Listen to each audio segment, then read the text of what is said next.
welcome to Spotlights. This is the podcast for the Yale Forum on Religion and Ecology. And as usual, I'm your host, Sam Mickey. And this week, I'm really excited to welcome onto the show Mallory McDuff. Mallory, thanks for being here. Thanks so much. It's a pleasure. So, for folks who don't know you already, you're a writer and teacher. You teach environmental education at Warren Wilson College, which is just outside of Asheville, North Carolina. And it's a liberal arts school that integrates academics with work and community engagement, which is really unique and exciting. And you've also written many books, articles, and essays that examine the intersections of people and places for a better world. And your latest book, which is just out now, is Our Last Best Act, Planning for the End of Our Lives to Protect the People and Places We Love. Really, really exciting. I'm really looking forward to talking to you about this book.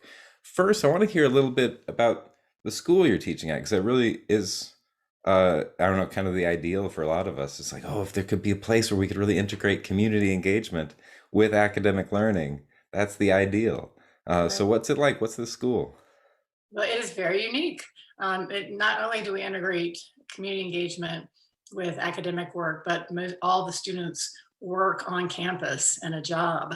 So, from anywhere from 8 to as many as 20 hours a week. So you can imagine, I go into class and I've lived in a rental on campus. It's 900 square feet with my two daughters. And maybe I go into class and a student says, "Oh, I was just fixing your toilet," or students are also in a more another level. They're growing the food in the garden that goes to the cafeteria.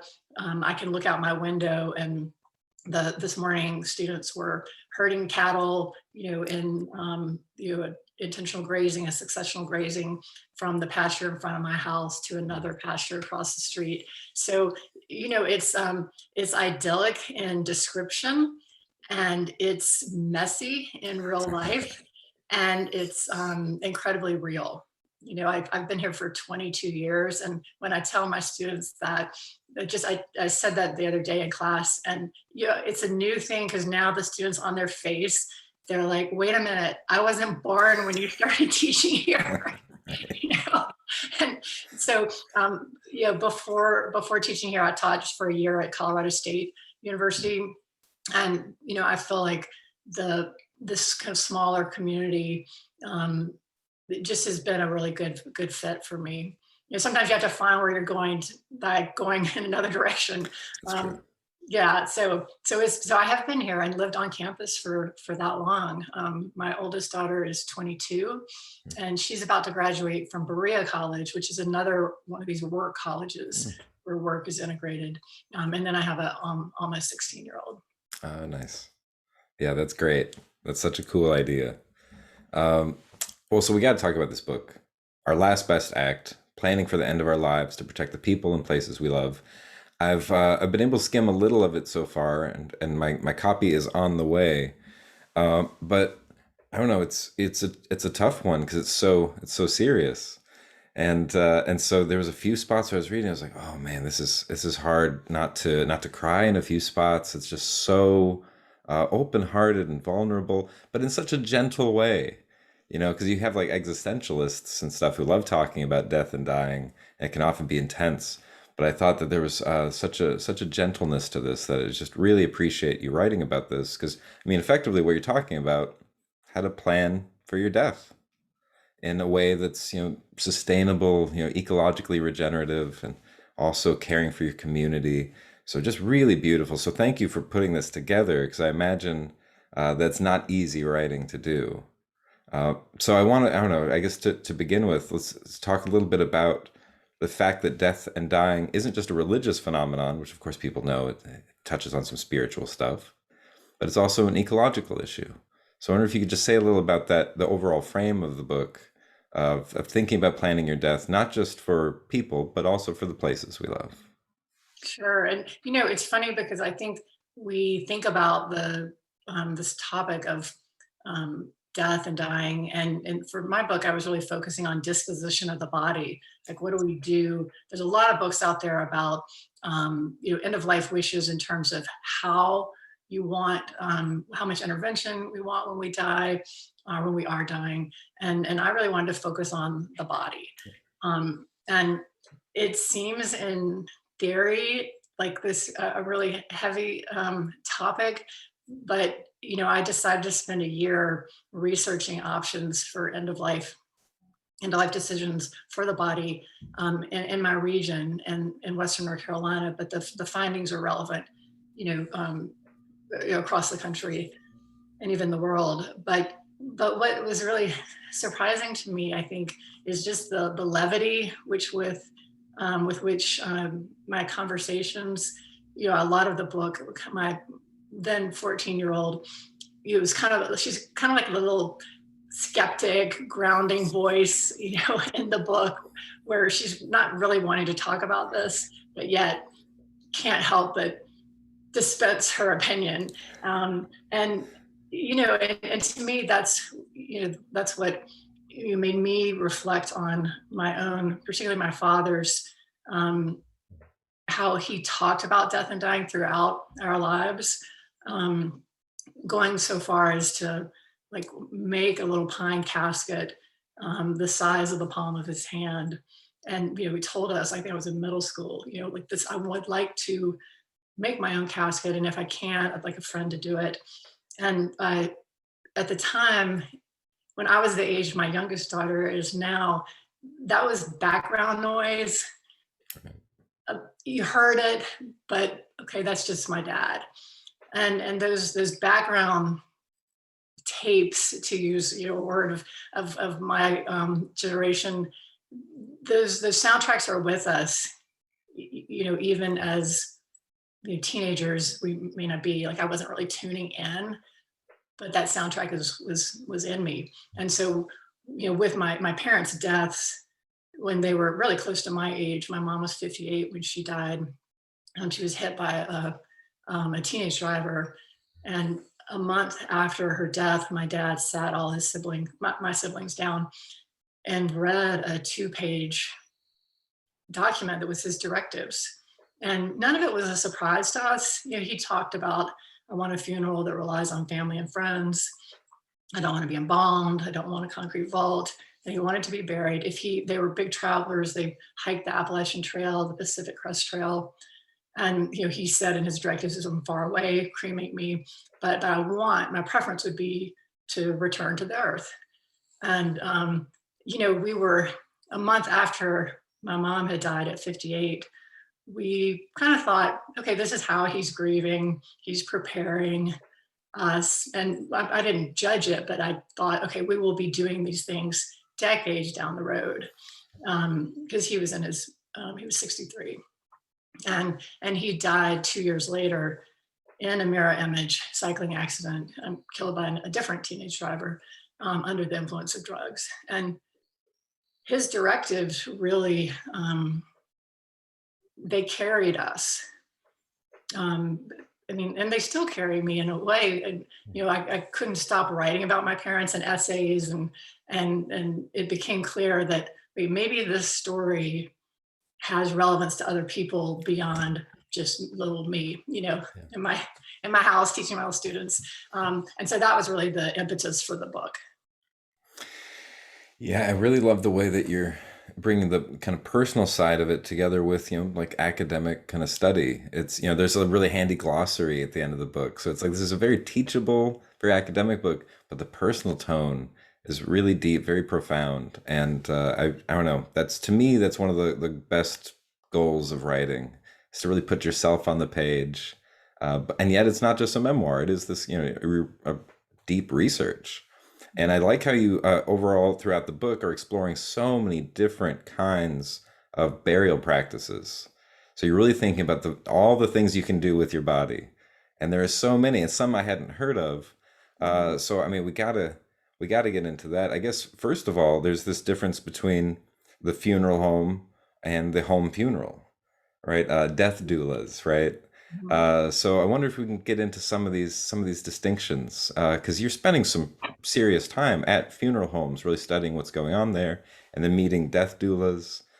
So what are some of your experiences with this? Well, first I want to clarify too that the book burial practices are one of the methods of disposition that I explored in the book. When honestly, when I started, this is like the assumptions that we make, and then we're like, oh, we're so silly. Like, why do I even think I thought I knew the end of the story when I started writing, but I had no idea the range of options available to me. So the book became much more interesting to me when I didn't know how it was going to end. And the thread through the book is really, what am I going to choose? But in in exploring that, I've spent time with a range of different options, and so each chapter really is divided into different choices. Yeah. But it's not just burial. So so I examine conventional burial, which is, for example, with embalming and a vault, a concrete vault. And I knew I didn't want that. And then the green burial is essentially burial without embalming and without a vault, but and without any materials that won't decompose, right? So like a metal casket would not qualifies as green burial. Right. And there's a organization, the Green Burial Council, that actually their website is really helpful if you want to find out where are natural burial grounds near you. And green and natural burial are terms that are often used interchangeably. But like, I had no idea about aquamation, which is a form of cremation that uses water and lye to, and the product is similar to flame cremation, but you're not using all of the fossil fuels to burn your body. And I mean, human composting, that's another option out there. I spent time at a body farm where they're studying decomposition. So yeah, there's a lot more options out there. And I think what's going to happen is that some of these options that are more climate friendly, like human composting, and the word that some people use for that is terramation. It's legal in Washington State, Oregon, and Colorado, but there's legislation in many other states. So that's something that may become much more commonplace, as well as aquamation. So there's just a lot of options out there that I think will be growing over the coming years. Yeah, because that's one of those, where some people don't like the idea of a conventional burial, and then they think, oh, cremation, that sounds good. And somebody's like, it's not really that good for the climate. And like, oh, what are our options? And so it starts looking a little more difficult to find a way to really benefit the earth as you pass. Well, I had, yeah, even after my parents' deaths, cremation was what I had put in my final wishes. I mean, I'm a single mom with 2 kids working at a very small school. And money has to be a priority for me. So I was looking at cost and convenience, and flame cremation it's the winner, in that case. But once I became aware that, in fact, I was presenting at a conference at my Episcopal church in Asheville about green burial and about my father's story. And at the conference, like, I was a presenter, and at the conference, I started like, oh my God, there's like, I'm not aware of all the options, like the conservation cemetery that was, literally 15 miles from my house. And so that was another like pivotal moment of, okay, I've got to at least explore this. Yeah. Yeah, that was one of the things I mean, I don't know, so much in this book I'd just never heard of. And a conservation cemetery was one of them. I was like, what is this? So yeah, tell us a little bit. What is a conservation cemetery?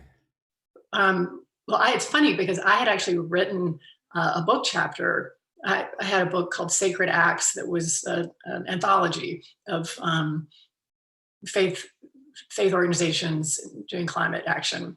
And so I had written a chapter about conservation cemeteries, but at the time there wasn't one near me. And so in the process of, like, it was really at this conference where I was like, oh my gosh, I had heard of it, but I had just gone to visit it recently before the conference. So conservation cemeteries are natural burial grounds where the land is protected in perpetuity through a conservation easement in collaboration with a land trust. Hmm. So a lot of people have heard of land trust, Yeah. um, but a lot of people haven't heard the application of the land trust to a cemetery concept. So the first one in the United States was in South Carolina. Um, and there's two in Florida. There's one, Becca Stevens, who's often well known for her work with Thistle Farms, and is an Episcopal priest. She helped to start Larkspur Conservation outside of Nashville.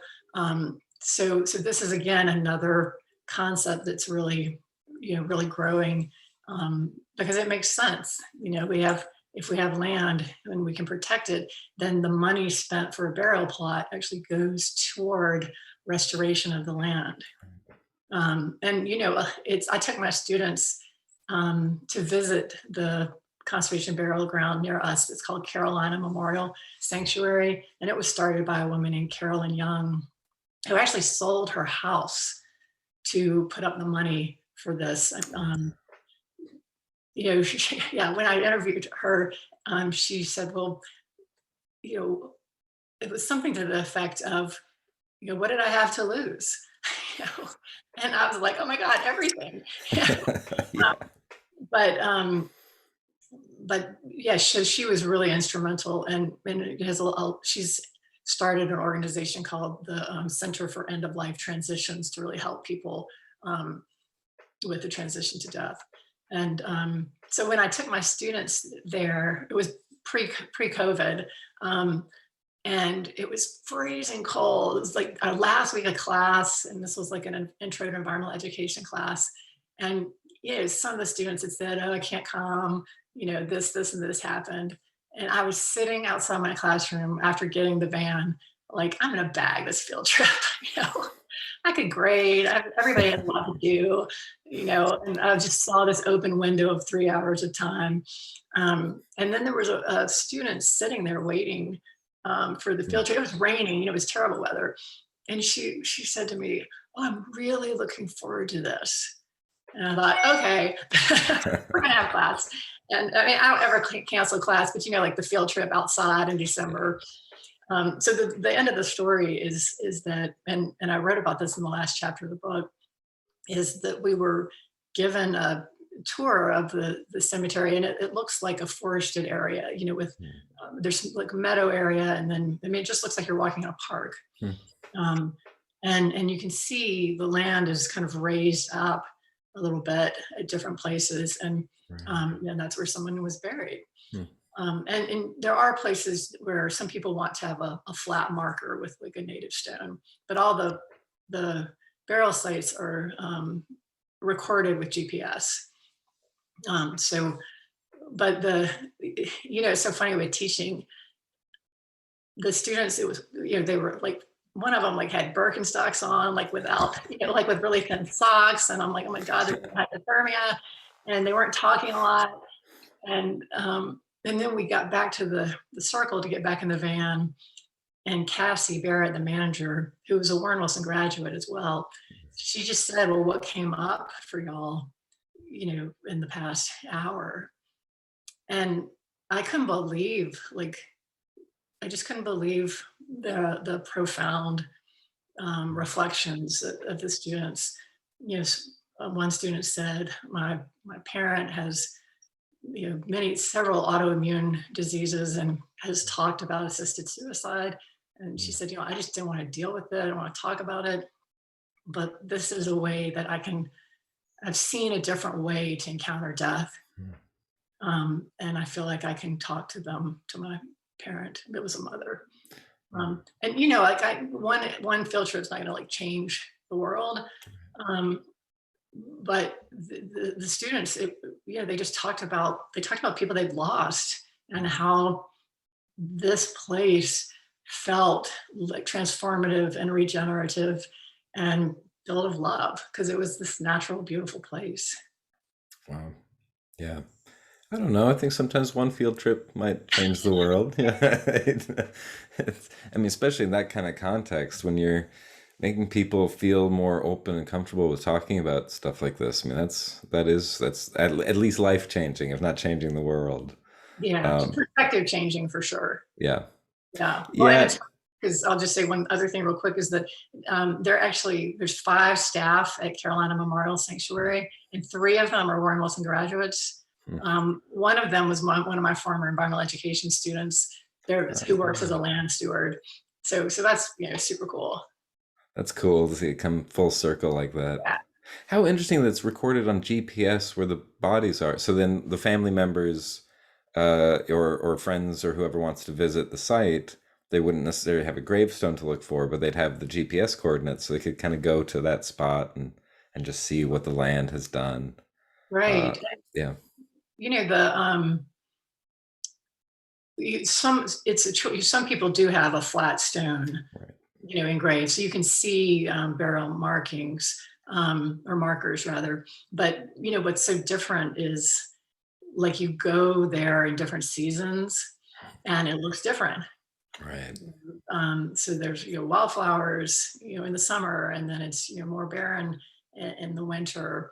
And one of the things I did just to write about it was to volunteer and to volunteer over a summer at burials as a parking attendant. Oh, And I mean, the job wasn't that hard. It's like a small place, but it was, a way for me to like be a part of the burials without it being weird that I'm just like writing about it, and right. yeah, and everybody that I wrote about, I had them subsequently read. I mean, their family members obviously read what I'd written and make changes if they needed to. But that was life changing. Because it's one thing. My father's burial was very hands on. There's shovels there. His bluegrass gospel band played. It was very much a participatory experience. But it's another experience to like watch another family go through that, and to be an observer, but be a part of it. Yeah, right. Yeah, at least as the parking attendant, yeah, it's less creepy than you're just like, hi, I'm just here. Hang. I know. Well, and I kind of circled away from your original question about the difference between funeral homes and home funerals. So I'll like cycle back over to that. That I was one of the funerals that I was able to volunteer at.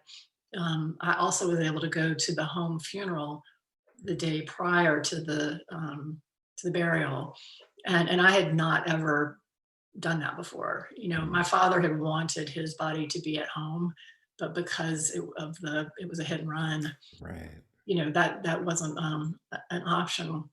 But so going to the this home funeral and was, I did feel self-conscious because I had been invited to go by a funeral director who I had interviewed, and but having that like, oh, I'm going to be the parking attendant, it made me feel like, okay, I'm okay. And Yeah, of course, the self consciousness was only on my part. The family was, you know, most people aren't thinking about us when they're in, right. but they were very gracious and yeah, and actually, I'll have yeah, they were super gracious. And so, yeah, I would imagine that in that context, especially because it's at the home, so people can, have the kind of peace of mind where they can be gracious and host other people. And you're like, oh, you're a stranger, that's okay, don't no problem here. I would imagine. I mean, it seems like funeral homes are not coming off well in the book as like the main option for sustainability and things like that. What did you think about the funeral home experience? Are many people really excited about that, or do you think maybe that might go down in the future and we might see more home funerals? Well, I think that I came into my research with assumptions that weren't accurate, and some of them about funeral homes, and some of them were like inherited from my dad, Oh, um, who was like I want family. I don't want a funeral home. If the last thing he wanted was like fake grass, like, um, but the irony is that because his death was by, um, it was a hit and run situation, his body was taken to the coroner in our home of Fairhope, Alabama. And then it was transferred to our local funeral home. And, which he'll never know this, or maybe he does, I don't know. But the funeral home director was incredibly open to our request to to our request to prepare my father's body for burial in the refrigerated room at the funeral home. Right. That doesn't happen. Yeah. Hello. Please leave a Um, message after the sorry. It's quite all right. So that was, so I guess in response, I think I really learned a lot about, some of my assumptions were based on reality. There's a lot of books, there's a lot of research that's been done about funeral homes.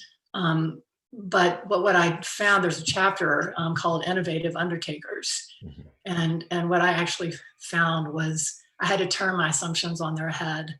And because there are a lot of funeral homes that are open to more sustainable options. And as one funeral director told me, people have to ask for what they want, and we'll give them what they want. That's I think great.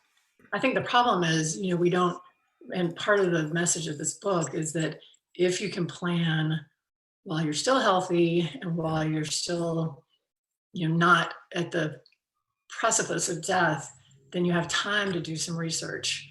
Because I think the challenges happen when, it's a death, there's nothing written down, you call the local funeral home and you're not in a space to make informed decisions financially, climate wise, whatever. Yeah. You just need to get things done. Yeah. So it was a real education for me. And and humbling always, when you have to face your assumptions in the presence of other people, it's humbling, but it was a real, that was life-changing as well. And there's a lot of cool funeral homes that are, one thing is just talking to your local funeral home about options. That's like, one option. The second option is you don't have to use a funeral home. Yeah. Right there. So there are death doulas. There are, like in our area, the Center for End of Life Transitions, will help you to learn how to keep the body cool at home, and then even transfer it to a funeral home for cremation or for burial. So it takes more work though, right? It's more planning. But also the third thing I found was that there are funeral homes, for example, the natural funeral in Boulder, Colorado, where they're offering body composting, aquamation, green burial, and all the services that a funeral home would offer. Yeah.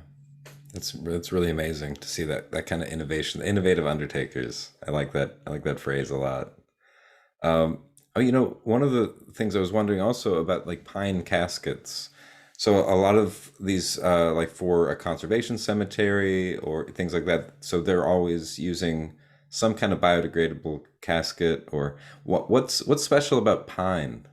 Why pine caskets? Well, I'll back up and actually clarify that you don't have to use a casket Ah, in green burial. And in fact, the burials that I observed in my limited summer as a volunteer used a shroud. right. There's no laws about that you have to have a casket. Hmm. And I have a whole chapter on, basically, it's called the container store. Like, what are your decisions about what you want your body to be in, whether it's for cremation or burial or composting or whatnot.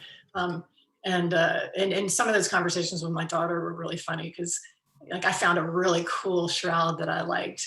And it was from a company here in the area. And she was just like, no, I want a box. And like, she's now almost 16. So those, those perspectives, her perspectives can change, obviously.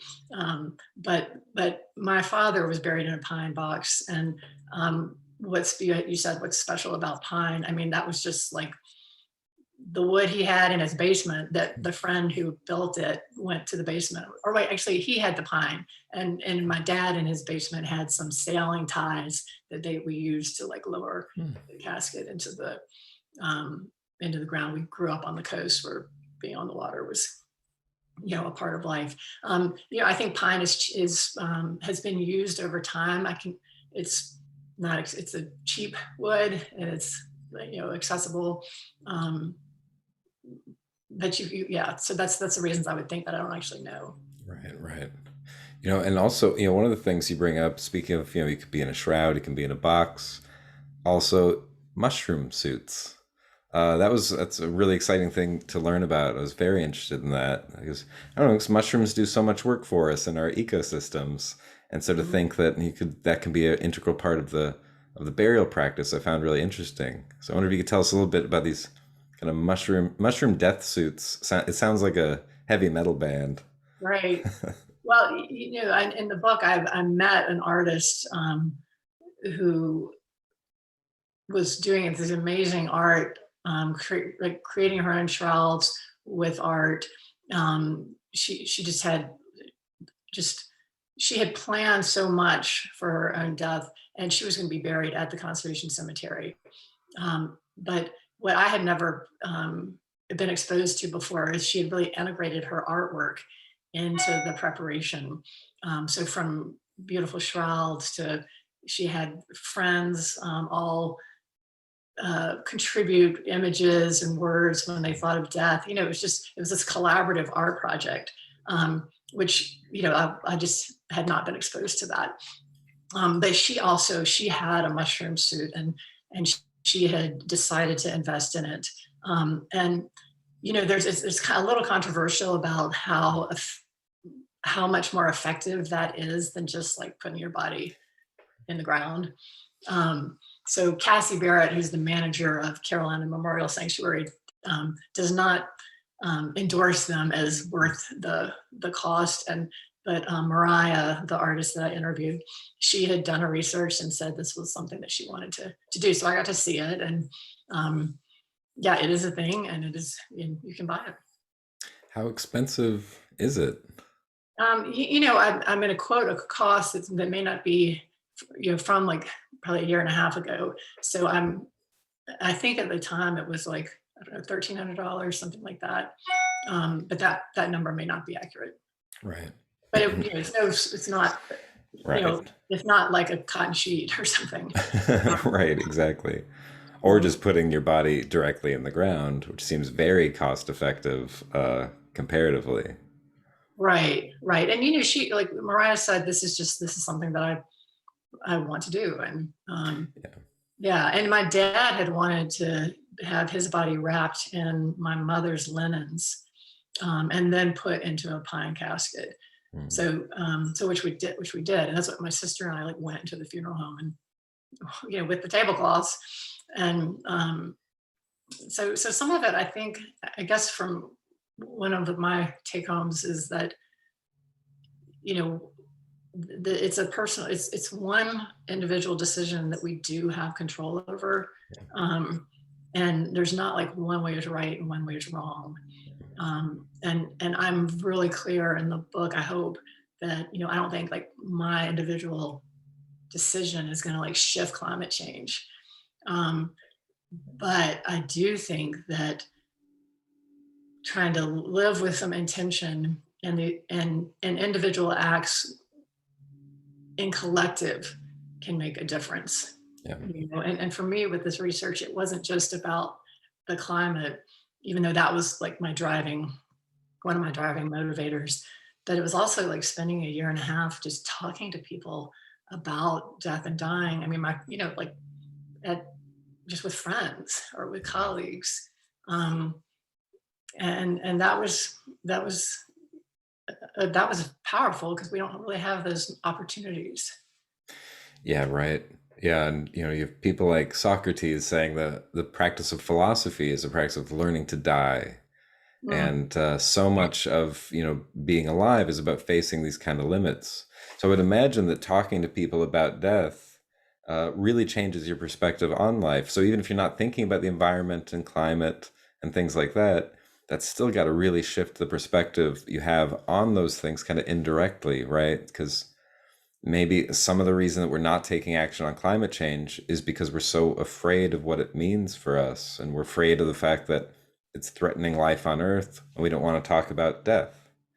So, mhm. so being more comfortable talking about death could translate into people being more comfortable talking about environmental crises. Right. Well, and we know that like 100 companies contribute to like 71% of global greenhouse gas emissions. So for me, and there's in the book, sometimes I try to like tease out these debates in just conversations with friends or with people I'm interacting with. And that one question, in one chapter, I'm like talking to the drummer of my college roommate's band, and he's like, "What is your one death, going to do?" And we're having that conversation of, does it matter what we do individually? And I really, I think strongly, and I really strongly support like Catherine Hayhoe, who's a renowned climate scientist. She says, the first thing and most important thing individuals can do about climate is to talk about it. Um, and then, for my students, I really believe that individual acts and collective are, we can't just say, oh, well, too bad, everything's screwed, Yeah. you know, um, because there is that collective momentum, and that has been a force throughout history, and no matter what changes have we've had to face. Um, but I'm also really clear that for me, like talking about death and talking about climate are two things that don't come up in conversations, Yeah. and having them together. Um, yeah, I found that people wanted to talk about it. We just haven't been asked that question. Right, exactly. Yeah, there is like a kind of it's in the human condition. We want to talk about the stuff that's facing us, but we just need that context. Need Yeah. somebody to kind of invite you into it. Right. No, totally. There's one scene in the book where um, my daughter and I were going to a potluck. These two friends have started this nonprofit called Holding Space, where it's essentially like their home becomes like a hospice space for people who may not be able to, who don't have their own homes or may not be able to, don't have family connections.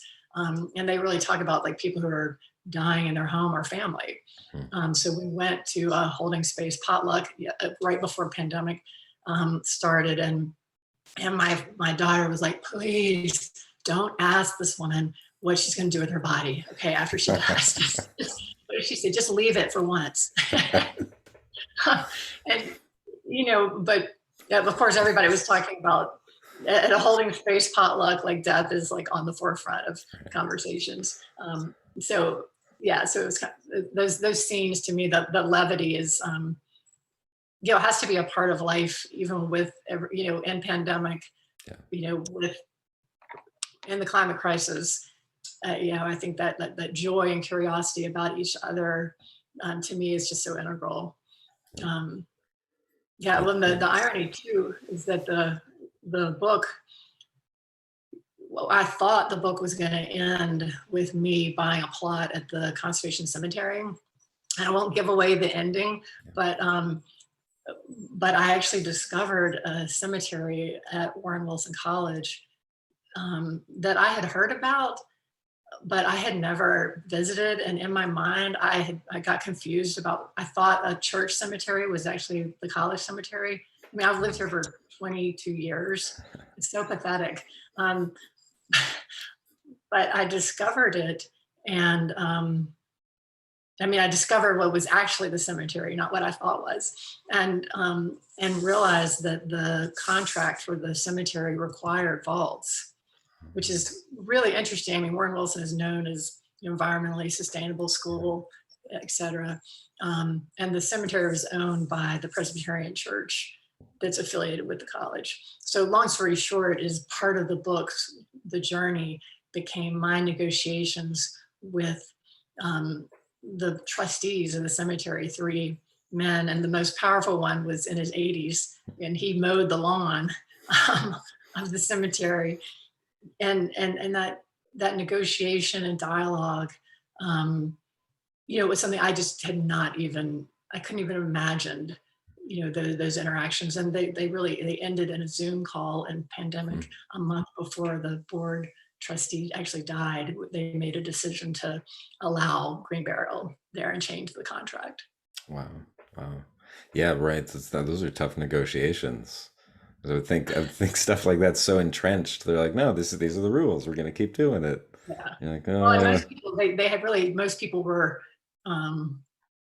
they really hadn't had a full body burial in years. I mean, 50% of people in the US cremate, and that's expected, flame cremation, and that's expected to increase to 80%, wow. in the next couple of decades.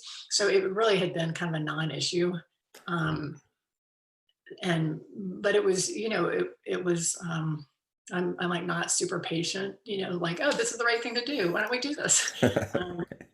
And, it just took some time and conversations and letting things marinate a little bit. And yeah. I'm wondering, of all these options you're surveying, did you ever think much about what was it called, body donation? Giving your body to science or to medicine for them to study. Was that an option on the table for you? Well, I spent a whole chapter on it, on body donation, and then and then human composting and body composting. Body donation to science, to medical science, was not an option for me because you typically have to embalm, because the goal is to preserve the body so that you can study it. So that was, that didn't meet my criteria. But I had, again, when I started, I had no idea that Western Carolina University, which is 40 minutes from where I live, they have a body farm there. And what that means is a facility where they study decomposition. So that all you have to do is get your body there, and it's not expensive to hire to drive it, to hire a transport service. And so it's free.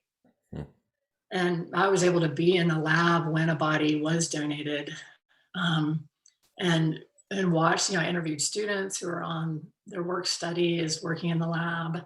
And what remains after the body decomposes is bones. And so there's an osteology lab. It's fascinating. And the original research at Western Carolina University was actually very instrumental in the scientific process of human composting. And a company called Recompose in Washington State was really like the first to advocate for legalization of that process. And now there's like 3 companies in Washington State, the Natural Funeral in Colorado that I've referenced. So yeah, I was just blown away that this regional university close to me, 1, I could donate my body there, and 2, it was, instrumental in human composting. My 14-year-old was like not excited about college students studying my naked body. She was like, but I was really, and I mean, friends joke like, what, you're letting your teenagers like decide your final wishes, but they're the ones that are going to have to deal with it, Yeah. And I was really intrigued by the by body donation to a body farm, mainly because it is, there are no resources wasted. Your body goes there, and then it goes out into the facility, and students are, studying decomposition. Yeah, I don't know. I agree with your daughter. I'm like, don't let them look at you after I don't want people studying you and researching you. Let you have some peace. Yeah, I really I don't know, maybe it's because I've, I spent 22 years with college students. I just, in interviewing the students, they were so just reverent. They were studious and they took it seriously. And yeah, so I was all into it. And, that's the one big thing about I was into it, but they weren't. But I think that's one kind of another take home for me, is that like when I made my first, will and directives and whatnot, and said cremation, I thought, okay, I'm done. I was so proud. I did that. It was like doing your taxes. And then I just didn't look at it again for 15 years, for however long it was. And what I learned is that really, your directives, you need to revisit them. So like the ending of the book is a 2-page letter to my daughters with my wishes. But now I know, in however many years, when they're 32 and 26, if I'm still alive, which I hope I am, but I want to revisit that, because they will have changed. I may have changed, the options may have changed.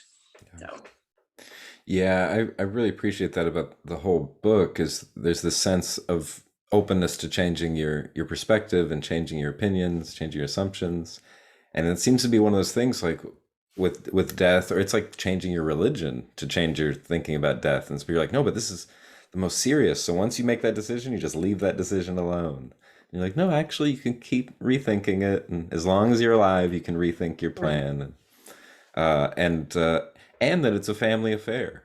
Yeah. I mean, and just the writing throughout the whole book. It's never just you. It's always you. It's always the family. And I don't know. I really appreciate that perspective. And that letter at the end is just so beautiful.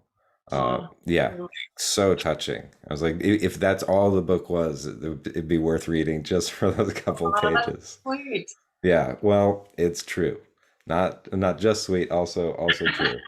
Um, I'd still do cry a little bit when I reread it, just but because I think I was telling somebody, there's writing that you do and you write and it's content, and then there's writing that you do that all of a sudden you're like choking up or smiling or whatever it is. yeah, And okay, that's like embodied writing. Like that's coming yeah, from some place that's not just your head. yeah, And that's how I felt when I wrote that.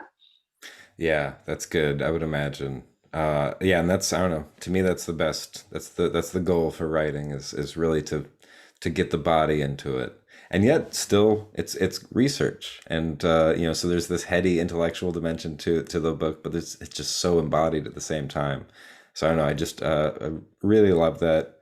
It's such a goal in my own life for writing. I was like, how do you say intellectual stuff that contributes to an academic field, but still bring your full heart and your body into that work, and your family, and all your relations. So yeah, really appreciate the whole thing. I wonder if there's one takeaway. What would be your advice to people who are concerned about the way that their body is going to impact the environment after they die, but they're a little, I don't know, uncomfortable talking about this stuff, right? Kind of like the Catherine Hale point. Well, you just got to talk about it. What would be your takeaway for people? How do you start getting into this stuff? Because it seems like once you're into it, you see the levity and you see it's not too heavy to deal with, and it can help you connect with people. But before that, you might just feel scared or anxious to even talk about this. Like, I don't want to plan for my death. That's like acknowledging it's gonna happen. I'd rather not acknowledge that. So Yeah. what's like a first step, aside from the obvious advice of buy the book, but So yeah. because that definitely helps, because it is so gently written that I think somebody who is a little anxious, the book would be very inviting and hospitable. But aside from that, yeah, how do you kind of take that first step toward seriously and consciously planning for your death? Well, there are a lot of resources for planning for your death. There, like the 5 wishes. Those are documents that are easily available online that really help you walk through. Okay, what do I want to have happen as I'm dying? Um, and in terms of what do you want to have done after, it's called also after death care. It's actually a phrase people use. My only advice is to just look in your region and see what's available. And I didn't have any like special help, when I started looking at the options in my region. So if you're interested in burial, you might look at the Green Burial Council, and they have maps of the country where you can find um, natural burial sites. If you're interested in is aquamation available in my state, just Google aquamation, and you'll see if it is. And so those are, if you're interested in your local cemetery, if you live in a place that has your neighborhood cemeteries, call and ask to look at the contract, or even just ask, do they require vaults? I think just those questions, starting to ask some questions, is in your region is one of the first steps to take. Nice. Yeah, and I like how you found some things that were close to you that you're like, I've been living here for a long time. How did I not know? So embarrassing, right? Like, well, the cemetery at my own college campus, I mean, that was like mortifying. Um, I'm an environmental educator. It's so funny, but I mean, those are like, you know, to be mortified is to be human, right? So at least, and that discovery that I thought it was the wrong site. I thought it was a different cemetery. Led to so many wonderful conversations, and now my this class that I'm teaching, one of the classes I'm teaching right now, and one of their final assignments is to find the cemetery on campus and to find like 3 names that they recognize, because it's the people who started the college, right? So they do that, and they have wonderful stories of walking through the woods and finding it, or Googling it. So yeah, it's helped Yeah. all of our sense of place. Yeah, I think a really heartwarming part of this whole project is that somehow talking about something so scary for all of us, right? Like what happens when you die and how do we deal with that? And yet when you explore it, you connect with people, you connect with your place, and you find opportunities for joy and fun. And so Well, yeah. well, one thing I also like to clarify is that, and is that I'm really clear on the fact that I could not have done this journey if I was facing the end of my life, like, imminently. I have a lot of, I don't know what the word is, just awareness, maybe self-consciousness too, of friends of mine who are actually facing death, like soon, from cancer, or a spouse with cancer. Um, and, this is, I'm as able to take this journey and be curious about people and be expansive in terms of just my interest, because I wasn't going to appointments for chemo, like, Right. and I'm laughing not at that. I'm just like, that is just a real, that was a truth that I was aware of, like front and Yeah. center. Um, but I also know that, for just yesterday, I had a student email me, and her best friend had just died in a kayaking accident. And she said, I know you've written about death and dying, so I just wanted to let you know, so you know what heavy weight I'm carrying in Hmm. class. And of course, I told her she didn't have to come to class, but she did. And, just to know that there are people talking about death, I was just humbled, I guess, that she felt comfortable Yeah. just to share that, and none of the class knew, but she and I knew. Mhm. Um, yeah. So, That is really special. I think whatever you're able to convey to your students, I think this book will help convey that to the larger world, and it makes people just feel a little bit more comfortable, and it allows us to, I don't know, carry this very heavy burden. So thanks so much for that kind of work. I really appreciate it, and I'm looking forward to getting through the text. I'm sure with a lot of tears and some laughs along the way. But I really thankful for this kind of work. So many books on like religion and the environment coming out all the time, and yet somehow people weren't talking about this and exploring this very explicitly. And so here we have one handy volume that really, I think, can provide practical guidance for people. And I know the resources at the end of the book, especially, you list some of these organizations you mentioned, and so you really give, it's kind of like a how-to guide in a sense. So thanks so much for that. I really appreciate it, and I could chat with you for a long time about it because it's just, I don't know, it's because it's such an important issue and you have such great stories to talk about it. So thanks so much for being here. Mallory McDuff, the book is Our Last Best Act, Planning for the End of Our Lives to Protect the People and Places We Love. Mallory, thanks so much for being here. Hey, thanks. And thanks for everybody for tuning in. We'll be back next week with some more conversations for you. In the meantime, take care and be well.